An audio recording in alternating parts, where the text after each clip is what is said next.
What was the best you have no power here moment you have ever seen? I worked for 8 years servicing communications equipment on site. 5 of those years were as the department manager. When oil was found in our area, we got so busy we could barely even think. Most of my team were pulling 12-hour days 6 days a week and we were struggling to hire people quick enough. One day, the CEO texted and said he hired an assistant manager for me, which was something I desperately needed. I was dirty as hell from my previous job and swung by the store to pick him up and take him to one of our sites where he would be doing paperwork. The moment he got in the truck, he immediately started talking speep.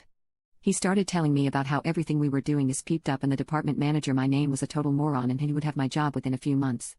I just sat and mostly listened. He obviously didn't know speep about my industry and every time he would say something wrong, I would try to politely correct him and he'd either backtrack or insist that I was trained wrong. When we got to the site out in the middle of the West Texas desert, he complained about the layer of dust on everything and ordered me to clean up the entire site. When I sat down at my desk, the guy continued to bitch my ear off about everything that was wrong and chastised me for sitting down at my desk when he told me to clean up the site. So I called for a taxi, filled out a notice of termination, and handed it to him. He looked absolutely shocked. Then he defiantly protested that only CEO could fire him.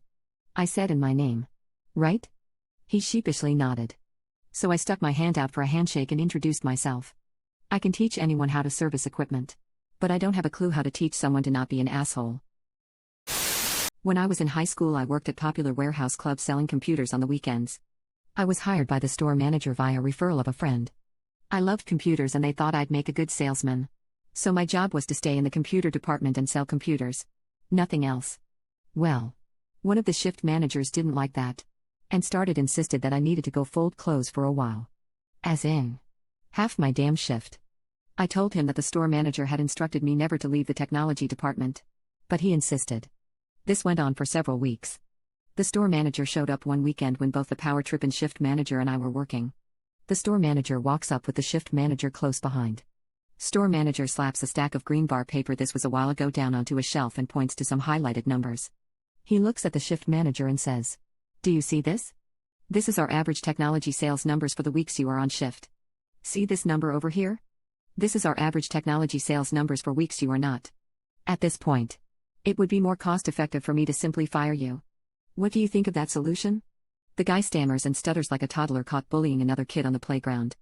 Fortunately, the dude wasn't fired. But the store manager made it clear that when I was on shift, I was not to leave the technology department unless I was on break or there was a fire in the store. That shift manager never said another word to me.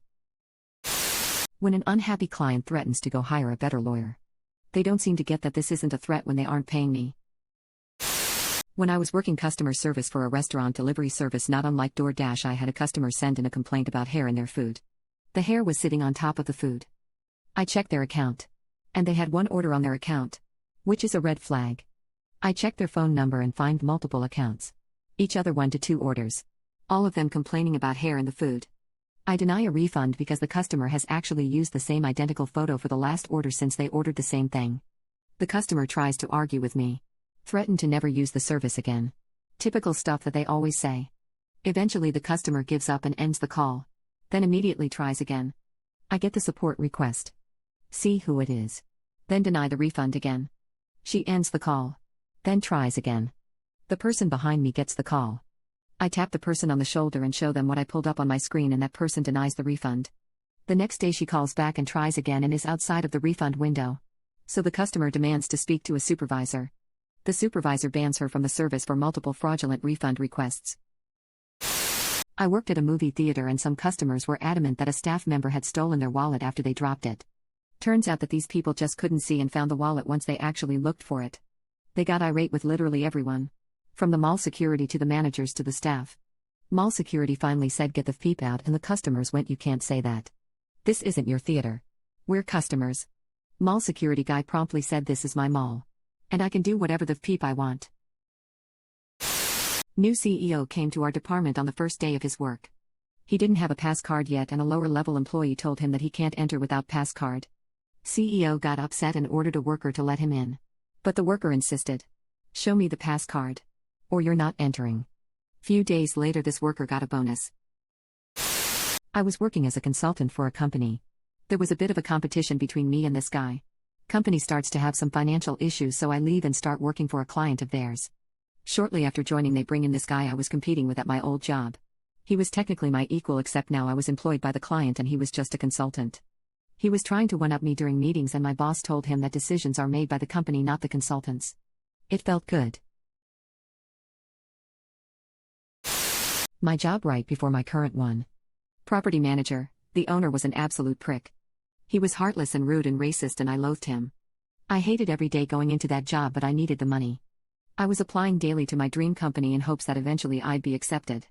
In the meantime, every time I complained or mentioned something to my supervisor, I was told to shut up and get on with it. He was paying me too much to have opinions. 3 years after, we were a small office and the receptionist and assistant prop managers had quit. I finally got accepted into my dream company and happily put in my 2-week notice. In desperation, he offered me more money, a higher position, better benefits, which were laughable. When I said no, he asked why. I have never felt more gleeful than the moment of when I said, I don't know. I'm not paid to have opinions here. That was a year ago, and even now the look on his stupid old face gives me joy to this day. Undefined.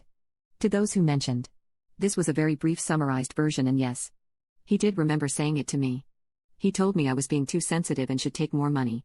I've kept in touch with my awesome supervisor, and in the years since I've left, the position has yet to be filled. Everyone keeps quitting because they can't work with someone like him.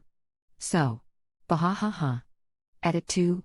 Also, since a few people asked, the new job a yearish in is doing great, and still to this day almost cry at the thought that I have benefits that include health insurance and a boss that doesn't call me sweetie in a tone that indicates I can't chew gum and walk at the same time.